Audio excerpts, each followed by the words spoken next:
But in the minds of most of the average fans and viewers, it tends to get glossed over. If you want to win at the highest level, you obviously need some of the best players on your team, but there are so many other factors that get taken into account behind the scenes. You need to form the best possible team within the salary cap rules, meaning you only have so much money to spend, and the way you spend that money can either make or break a team.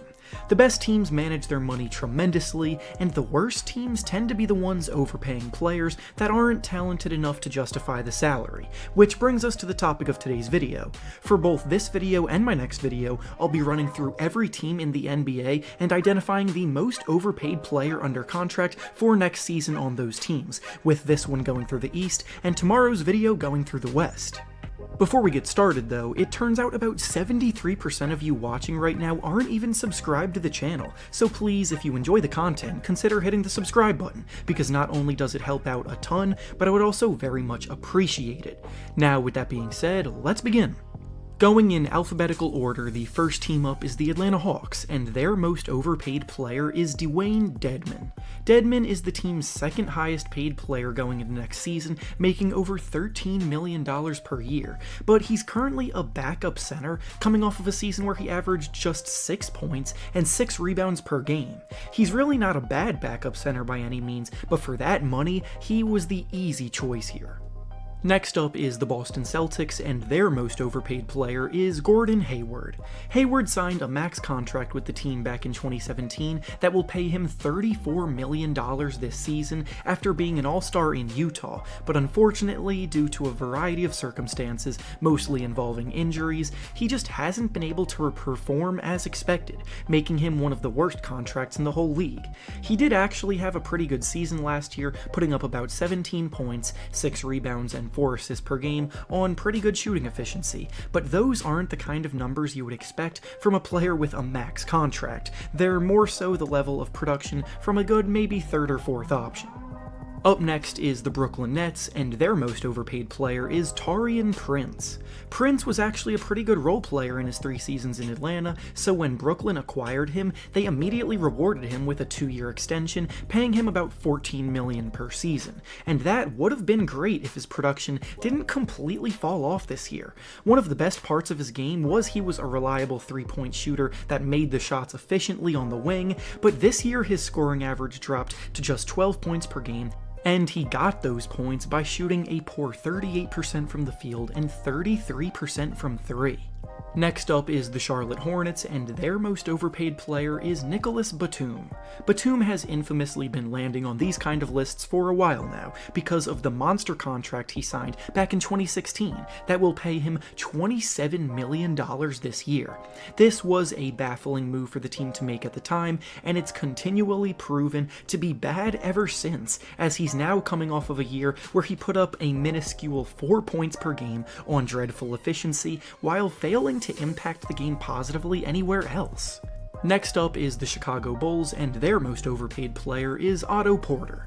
Porter had emerged as a very reliable third option for some good Wizards teams a few years ago, and the hope was that he would continue to trend upward into earning his big $100 million contract, paying him $28 million next year. But his improvements halted, and after he got paid that money, he's now getting paid that much to put up 12 points and 3 rebounds per game with solid defense at times, which is not exactly the kind of production many hoped he would have at this point in his career.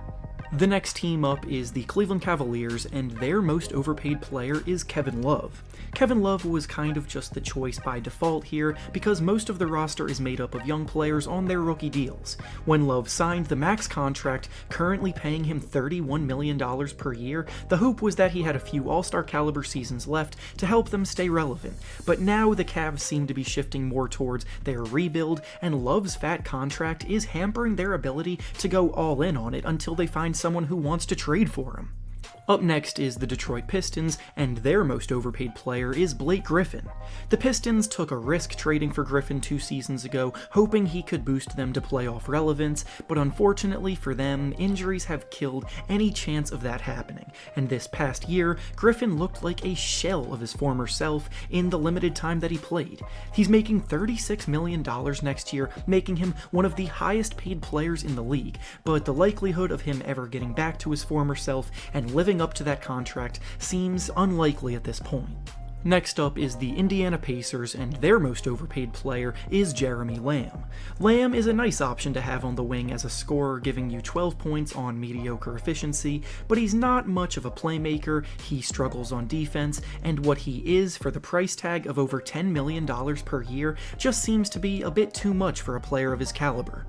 Up next is the Miami Heat, and their most overpaid player is Kelly Olynyk. The Heat are a franchise that in recent years have done a tremendous job turning their team around after having a few seasons in a row marred by bad decisions, mediocre players, and middling promise for the future. Olynyk was one of the players given too much money during those years, as he really isn't worth the $12 million that he makes just to space the floor as a shooter. Luckily, they've managed to improve their money management since then, and now they have one of the brightest futures in the conference. Up next is the Milwaukee Bucks, and their most overpaid player is Ersan Ilyasova. He's the team's 6th highest paid player, making $7 million for this year, but at the end of the season, he wasn't even a part of their rotation. He only played in 3 of the team's playoff games, and in that time, he barely made any sort of significant impact, which just isn't good enough money management no matter how you try to spin it. Next up is the New York Knicks, and their most overpaid player is Julius Randle.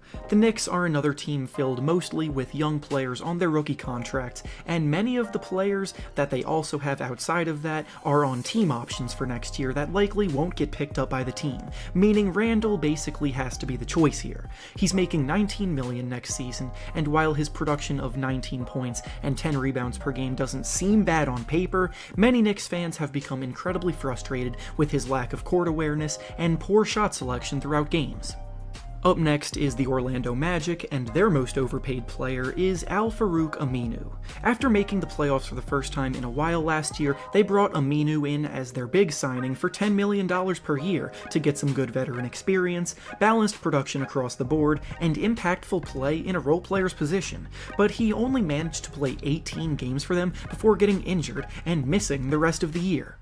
Up next is the Philadelphia 76ers, and their most overpaid player is Al Horford, who might very well be the most overpaid player in the entire NBA.